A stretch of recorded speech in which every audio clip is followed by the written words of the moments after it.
యేసుక్రీస్తు వారేమో ఆయన దేవుని దగ్గర దేవుని కుమారుడుగా ఉండి అష్ట ఐశ్వర్యాలు అనుభవించేటువంటి పరిస్థితిని పోగొట్టుకొని ఆ అష్ట ఐశ్వర్యాలు ఉన్నటువంటి ఆ లోకాన్ని నీకు నాకు ఇవ్వడానికి దాన్ని వదిలిపెట్టుకొని ఆయన ఇక్కడికి ఒక మనిషిలాగా, సాదాసీదా మనిషిలాగా, లేకపోతే ఏమీ లేనటువంటి ఒక రిక్తుడు పేదవాడు, కట్టిక పేదవాడిలాగా, కనీసం ఇల్లు కూడా లేకుండా, వాళ్ళ తల్లి కనడానికి ఇల్లు కూడా లేకుండా అలాంటి పరిస్థితిలో భూమి మీదకి వచ్చాడు ఆయన.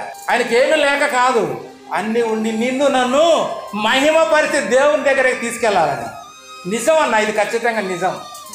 యేసుక్రీస్తు వారు ఎందుకు ఈ లోకానికి వచ్చాడంటే ఆ దేవుని గురించి చెప్పి, ఆ లోకం గురించి చెప్పి, నీవెవరో నేనెవరో మనం ఎవరో చెప్పి, ఆ యేసుక్రీస్తు వారికి మనకున్న సంబంధాన్ని చెప్పి, ఆ దేవుడికి మనకున్న సంబంధాన్ని చెప్పి, మనం ఆ విషయాలన్నీ తెలియకుండా లోకంలో పడి శరీర ప్రకారంగా బతుకుతూ ఉంటే, అయ్యల్లారా అది కాదయ్యా అసలు విషయం ఇది, ఆ శరీరాన్ని మీరు నమ్మపాకండి, దాంతో జీవించి అదే లోకం అనుకోపాకండి, అది మాయ చేస్తుంది మనల్ని.